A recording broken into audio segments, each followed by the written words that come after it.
बहनों और भाइयों, मैं आप सबका इस प्रोग्राम में स्वागत करता हूं।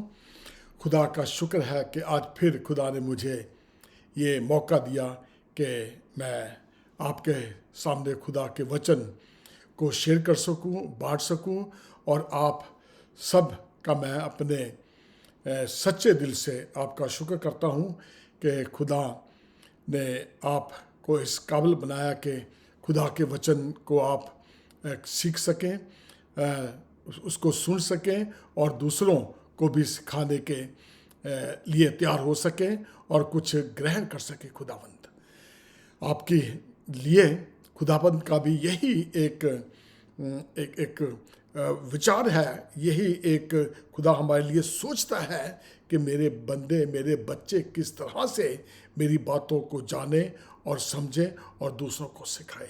खुदा का शुक्र है कि जैसे कि आप जानते हैं कि मैं मॉरिस सैमुअल हर बुधवार को और शनिवार को अमेरिकन सेंट्रल टाइम के मुताबिक सुबह 9 बजे और इंडियन स्टैंडर्ड टाइम के मुताबिक शाम को लगभग 8:30 बजे मैं आपको इस मंच पे मिलता हूँ, जिसका नाम है वचन, वाचा और विश्वास। तो बहनों और भाइयों, मैं फिर एक दफ़ा आपका स्वागत करता हूँ इस प्रोग्राम में और मेरी दुआ है कि आप इसी तरह से खुदावंत के वचन में बढ़ते चले जाएं और दूसरों को भी सिखाने के लिए आप तत्पर रहें और सीखें। तो इससे पहले कि हम वचन में जाएं, आइए हम खुदा से दुआ मांगते हैं। हमारे मेहरबान और सच्चे खुदा बाप, तेरा शुक्र करते हैं खुदावंत कि तूने आज हमें फिर यह मौका दिया कि तेरी वचन को हम तेरे कलाम के मुताबिक सीख सके। खुदावंत मेरी दुआ है प्रभु, जबकि मैं तेरे वचन को सुनाने जा रहा हूँ, पढ़ने जा रहा हूँ, खुदा मेरी दुआ है प्रभु, बोलने वाला मैं नहीं बल्कि तेरा आत्मा मुझ में होके बातचीत करे। खुदावंत जितने भी बहन भाई इसको देख रहे हैं या बाद में सुने या देखे, खुदावंत उन सबको इस काबिल बनाना कि उन्हें अच्छी सोच मिले और तेरे वचन को जानने, समझे और अपने जीवनों में लागू कर सके। खुदावंत सबको बड़ी बरकत और आशीष देना। यीशु मसीह के नाम से मांगता हूं, सुनो, कबूल कर ले, आमीन। बहनों भाइयों, जैसे कि आप जानते हैं कि मैं मॉरिस सैमुअल बुधवार को, शनिवार को आपको इस मंच पे मिलता हूं। मेरी दुआ है, आपसे एक निवेदन है कि अगर आप मेरे से संपर्क करना चाहते हैं तो मेहरबानी से आप मुझे इस फ़ोन नंबर पे कॉल कर सकते हैं। तो नंबर लिख लीजिए, नंबर है 214-763-6061।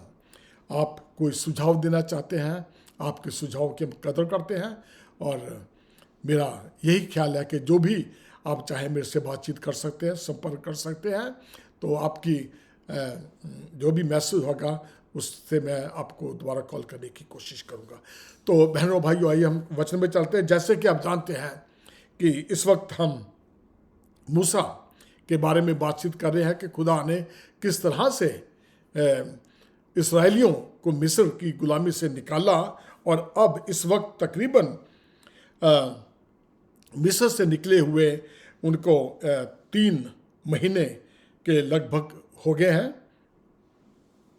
वो सीने पर्वत के जो जंगल है उसमें वो लोग निकल पड़े हैं, चल रहे हैं और मूसा क्या है, सीने पर्वत पर चढ़ गया है। खुदा का संदेश उसे मिलता है और कहा कि यह सब इस्राएलियों को बता देना कि उन्होंने देखा कि किस तरह से खुदा ने एक उकाब पक्षी के समान पंखों पर, जैसे कहते हैं, चढ़कर मिस्र से निकाल आया हूँ। खुदा ने बताया कि मिस्रियों को बताना कि किस तरह से खुदा बाप तुम्हें मिस्र की गुलामी में से बचा के लेके आया है, हर तरफ का सामना करके तुम्हें बल्कि किस तरह से उसको समुद्र में से निकाल के वो खुदा ने एक उनको अब उसकी सेना को खत्म कर दिया है फिरौन की। और अब वो क्या है, धीरे धीरे क्या है, जहाँ खुदा ने बताया था अब्राहम को कि मैं तुझे उस देश में भेजूंगा जहाँ के क्या है दूध और क्या उसकी शहद की कि नदियाँ बहती हैं या वहाँ बहुत कुछ इस तरह से मिलता है वहाँ पे। तो खुदा अपने कहने के मुताबिक क्या है, मूसा को इस्तेमाल करता है। और खुदा ने ये भी बताया कि मूसा को उनको बताना कि तुम सब मेरा निज धन ठहरोगे, सारी पृथ्वी तो मेरी है और तुम मेरी नज़र में याजकों का राज्य और पवित्र जाति ठहरोगे। खुदा बार बार जब भी खुदा बात करता है मूसा से, तो वो बताता है कि तूने लोगों को क्या कुछ कहना है।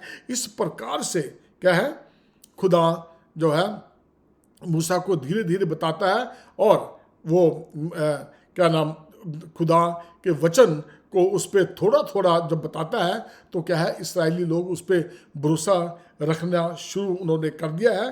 तो इसके साथ साथ जब वो सीनै पर्वत पर होता है तो खुदा ने चैप्टर 20 में, अगर हम उसकी 3 से 17 आयत तक पढ़ते हैं, तो खुदा ने क्या है, फिर खुदा ने मूसा को बताया कि सबको वेदी के नियम बताना, 10 हुक्म के साथ साथ 10 आज्ञा भी दी। अगर आप ये चाहें पढ़ने के लिए आप पढ़ सकते हैं चैप्टर 20 क्या नाम, निर्गमन की किताब चैप्टर 20, उसमें आप तकरीबन 3 आयत से लेकर 17 आयत तक ये देख सकते हैं कि खुदा ने क्या क्या आज्ञा बताई हैं। और मैं इस चीज़ को ज़्यादा मैं वो नहीं कर रहा, क्योंकि मेरा यही है कि मैं आपको वैसी शिक्षा दूं, बहुत ज़्यादा डीपली नहीं, ताकि आप ये इस चीज़ को जान सकें कि खुदा ने किस तरह से उत्पत्ति, निर्गमन और ऐसे धीरे धीरे करता खुदा का वचन आगे बढ़ रहा है, मूसा आगे बढ़ रहा है।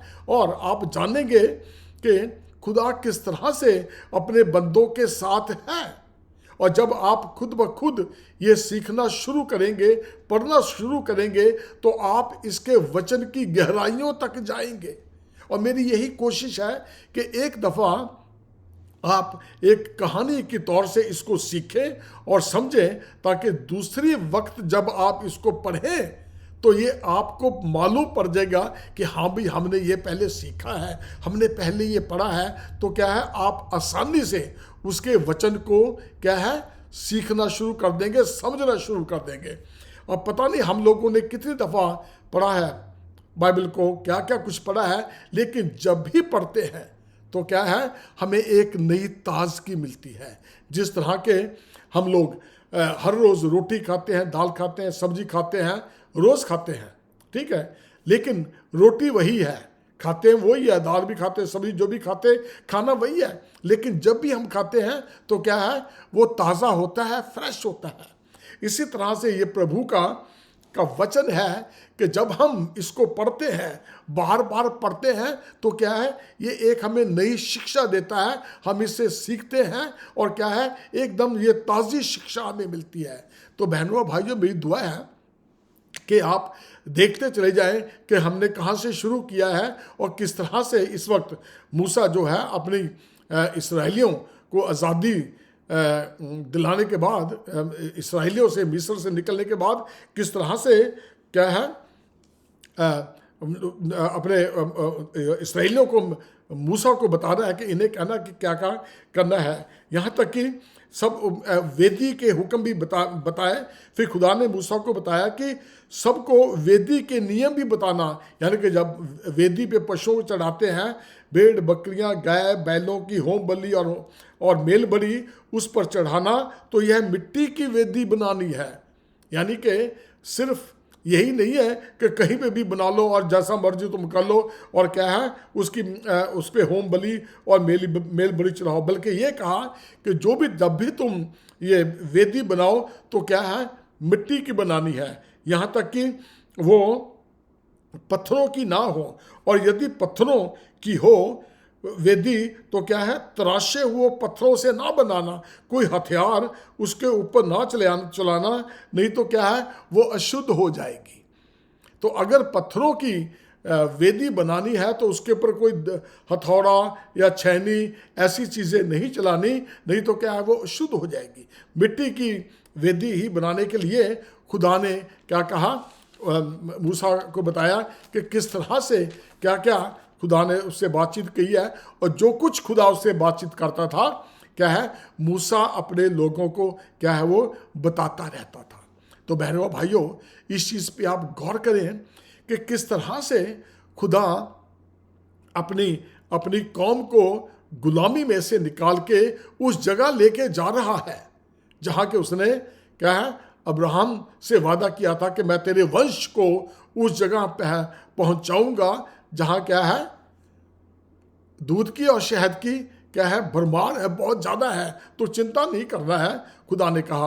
और उसके साथ साथ खुदा ने क्या है, अगर आप देखें तोरा में, हिब्रू में, ये जूइश के लिए जो तोरा है और उसमें हिब्रू में ये दर्ज किया हुआ है कि खुदा ने मूसा को 613 नियम या हुक्म दिए।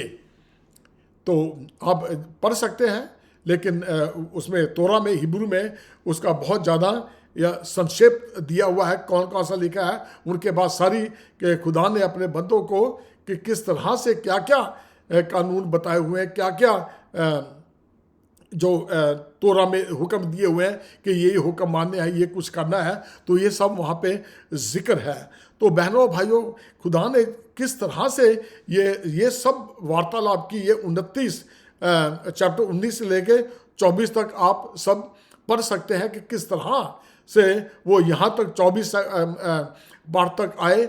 और इससे आगे अब शुरू होता है हमारा कि जब खुदा ने मूसा को कहा कि मिलाप वाला तंबू और उसकी जो आराधना के निर्देश दिए हैं, क्या कुछ करना है, क्या कुछ नहीं करना है, खुदा अपने बंदों से क्या है वो हुक्म देता गया। और धीरे धीरे क्या है हम वो मिलाप तंबू की तरफ बढ़ते हैं या उस आगे आगे जीवन की तरफ बढ़ रहे हैं।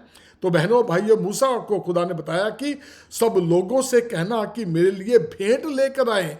भेंट के रूप में खुदा ने पूरी लिस्ट बनाई हुई है। अगर आप निर्गमन चैप्टर 25 उसकी 1 से 9 तक आप पढ़ेंगे तो उसमें ये लिखा है कि कौन कौन सी भेंट लेके आनी है, कितनी लेके आनी है। वहाँ पे बहुत अच्छा लिखा हुआ कि अपने इच्छा के मुताबिक लेके आनी है, अपनी इच्छा के मुताबिक लेके आनी है। जैसे कि सोना, चांदी, पीतल, नीला, बैंगनी, लाल रंग का कपड़ा, सूक्ष्म दर्शी का कपड़ा, बकरी के बाल, खालें, बबूल की लकड़ी, तेल, अभिषेक का तेल, सुगंधित धूप इत्यादि इत्यादि।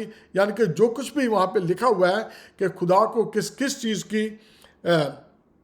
की हम भेंट चढ़ा सकते हैं, उसने मूसा को बताया। और मूसा उसी मुताबिक साथ ही साथ अपने लोगों को ये सब कुछ सिखा देता है, बता देता है। और यहाँ तक कि जब उसने आर्क ऑफ कवनेंट, इसे क्या कहते हैं, वाचा का संदूक के लिए भी बताया, तो खुदा ने क्या है मूसा को बताया, उसकी लंबाई, चौड़ाई, ऊंचाई, पूरा डिज़ाइन दिया, कौन सी लकड़ी चाहिए है, कौन सी बबूल की लकड़ी, किस तरह से वो उसका सारा डिज़ाइन खुदा ने मूसा को समझाया है।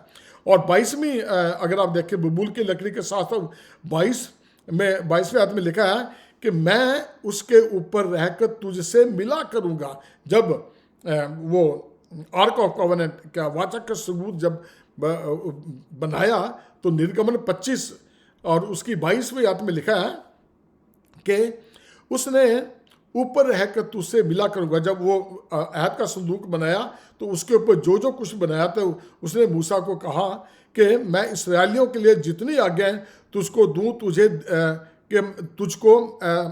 मुझको तुझे देनी होगी, उन सबों को के विषय में मैं प्रायश्चित करे ढकने के ऊपर से और उन करूबों के बीच में से जो साक्षी पत्र के संदूक पर होंगे तुझसे वार्तालाप किया करूँगा।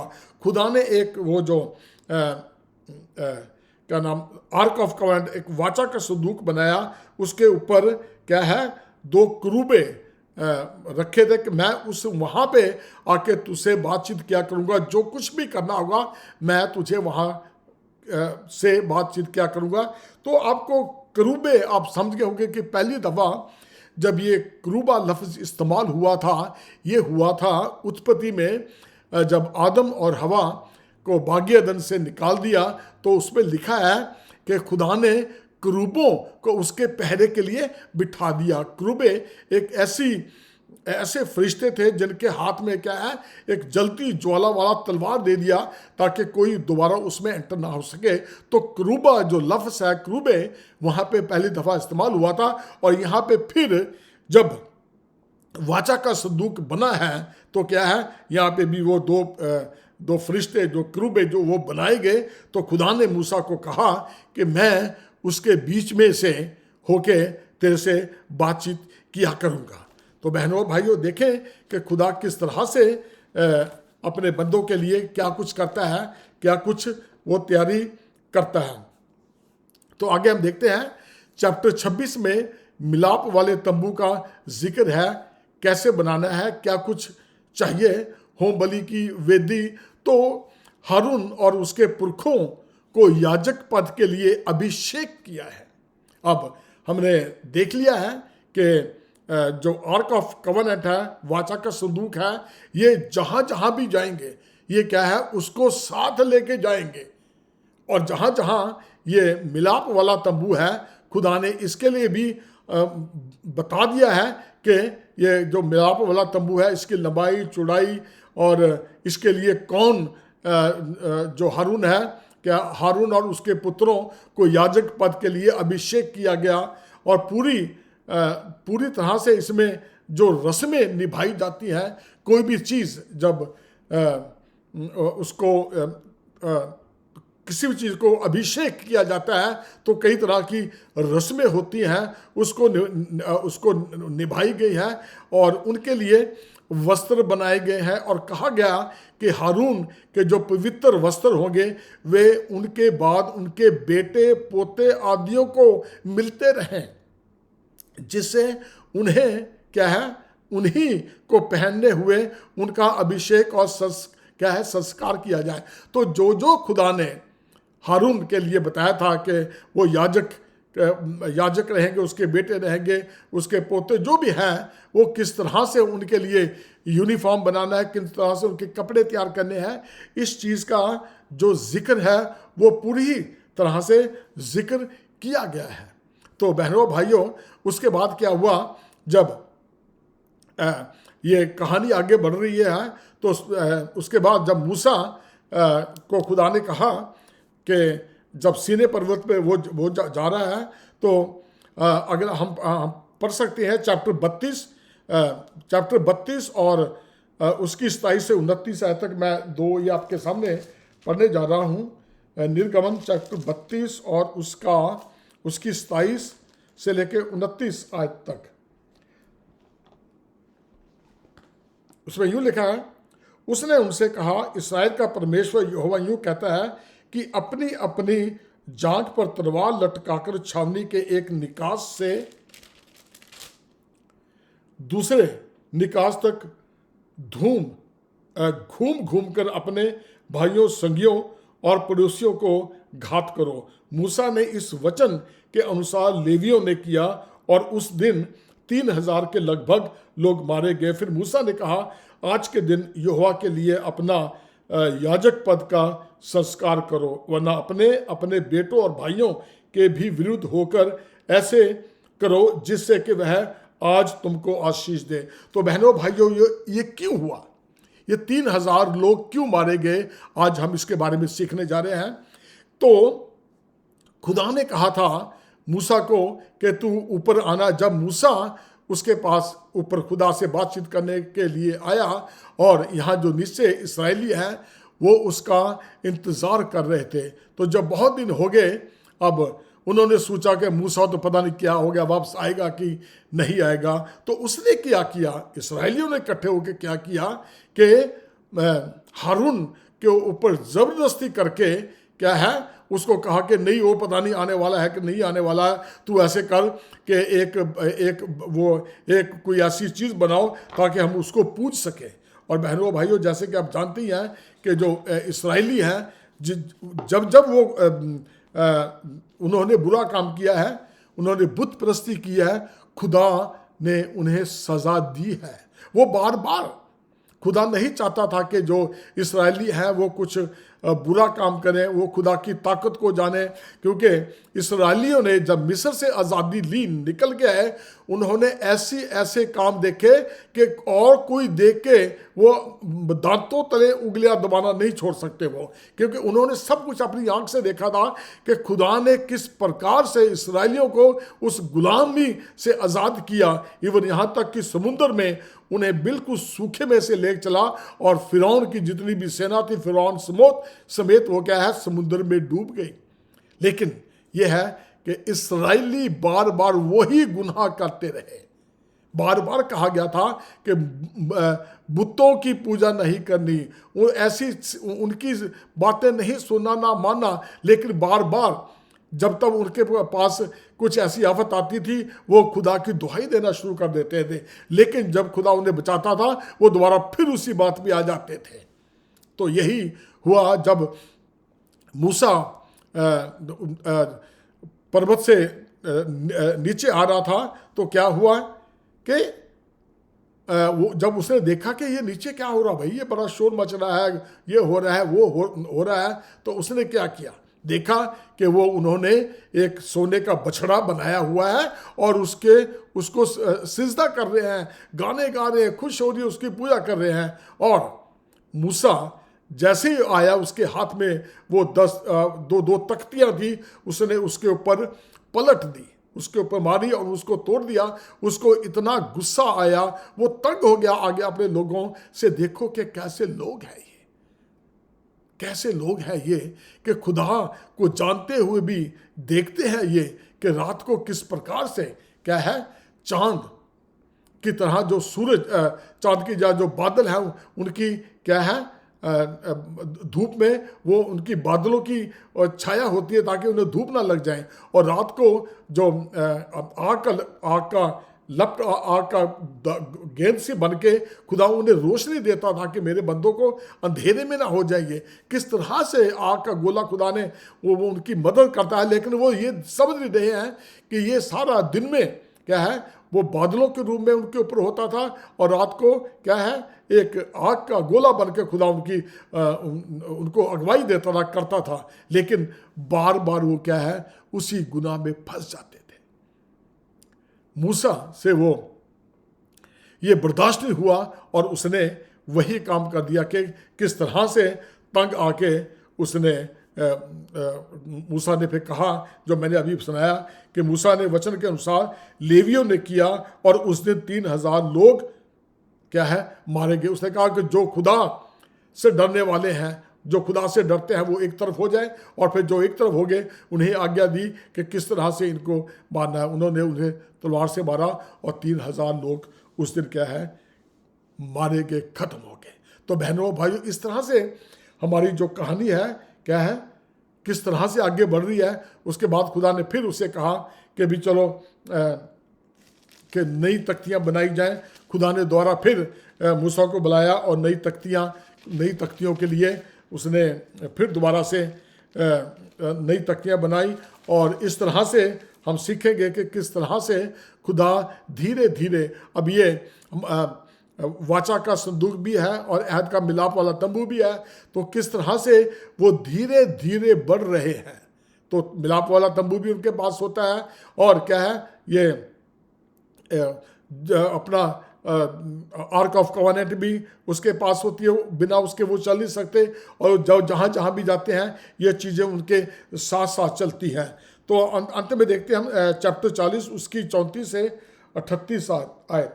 तो उसमें यूँ लिखा हुआ है, मिलाप वाले तंबू पर बादल, तब बादल मिलाप वाले तंबू पर छा गया और यहोवा का तेज निवास स्थान पर में भर गया, और बादल मिलाप वाले तंबू पर ठहर गया और यहोवा का तेज निवास स्थान में भर गया। इस कारण मूसा उसमें प्रवेश ना कर सका। इस्राएलियों की सारी यात्रा में ऐसा होता था कि जब जब वह बादल निवास के ऊपर से उठ जाता था तब वे कूच करते थे, और यदि वह ना उठता तो जिस दिन तक वह ना उठता था उस दिन तक वे कूच नहीं करते थे।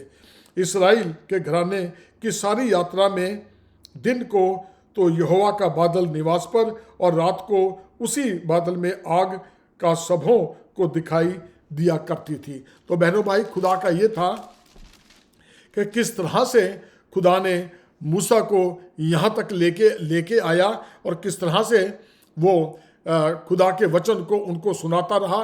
लेकिन इसके बावजूद भी क्या इस्राएली खुदा की बातचीत मानते थे? मूसा ने बड़ी कोशिश की, वो मूसा के ऊपर नाराज भी हो जाते थे, उन्होंने उसके अगेंस्ट भी हो जाते थे कि नहीं, पता नहीं क्या बात है, वो वापस आएगा कि नहीं आएगा। तो बहनों भाइयों, आज हमने पूरी तरह से उत्पत्ति और निर्गमन, ये दो किताबों के बारे में हमने सीखा है, और उसके आगे हम लेविया व्यवस्था, तो उस पर हम चलेंगे।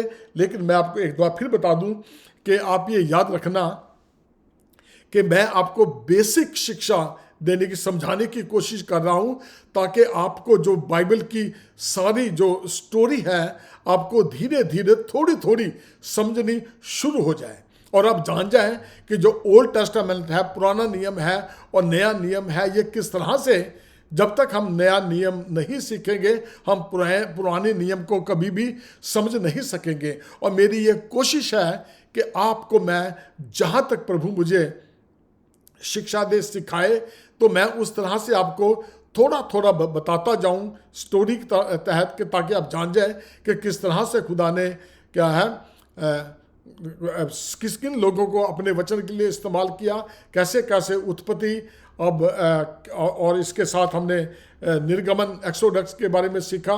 तो अब धीरे धीरे मूसा पूरे इस्राएलियों को लेके क्या है वो निकल रहा है, उस जगह जा सके जहाँ खुदा ने अपने अब्राहम, इसाक को, याकूब को ये कहा था कि तेरी नस्लों को मैं यहाँ पे लेके आऊँगा। खुदा उनको लेके आ रहा है। तो बहनों भाइयों, अब हम इसका जिक्र आगे करेंगे।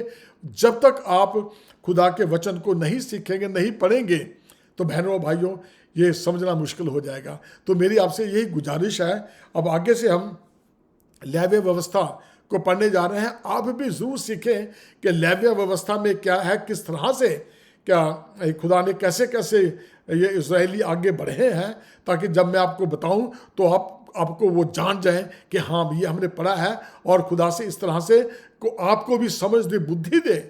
क्योंकि जब तक हम खुद बुद्धि नहीं मांगते हैं, खुदा हमें समझ नहीं देता है। याकूब कहता है कि अगर जिसमें अक्ल की या समझ की कमी हो, खुदा से मांगो, वो तुम्हें देगा। क्योंकि बाइबल की कई बातें ऐसी हैं, जब तक हम नहीं समझ सकते, हम समझ नहीं सकते। हमें पवित्र आत्मा से क्या है, समझ और बुद्धि चाहिए। वो बुद्धि हमें खुदा ही दे सकता है, ताकि हम उसके वचन को समझें। समझना बहुत ज़रूरी है। खाली नावल की तरह हमने किताब नहीं पढ़नी है, बल्कि किताब पढ़ के फिर क्या है, हमने अपने आप को जांचना है, परखना है कि देखें कि मैं कहाँ पे उतर रहा हूँ, कहाँ खड़ा हूँ मैं। तो बहनों भाइयों, आज के लिए इतना काफ़ी है, और मेरी आपसे दोबारा फिर एक बार यही मिन्नत है कि आप प्लीज़ मेरे साथ बने रहें और इसको समझने की कोशिश करें कि किस तरह से पुराना नियम लिखा गया है, किस तरह से नया नियम आएगा। इस तरह से आप देखेंगे कि जब आपको समझ लगनी शुरू हो जाएगी, फिर आपका इंटरेस्ट भी बढ़ना शुरू हो जाएगा। खुदा आपको बड़ी आशीष दे। आइए हम दुआ करें। हमारे मेहरबान और सच्चे खुदा बाप, तेरा शुक्र है आज के इस दिन के लिए, खुदावंद, इस वक्त के लिए, इस मौके के लिए खुदावंद तूने मुझे दिया कि मैं तेरे वचन को तेरे लोगों तक शेयर कर सकूं। खुदावंद, जिन्हों ने भी ये देखा या बाद में देखें, खुदावंद तू सबको बड़ी आशीष देना, समझ देना, ताकि तेरी वचन की गहराइयों तक ये अपने आप को जांच ले, परख ले कि तू हमसे क्या चाहता है। खुदावंद सबको समझ देना, सबको संभाल के बचा के रखना। यीशु मसीह के नाम से मांगता हूं, सुना कबूल कर।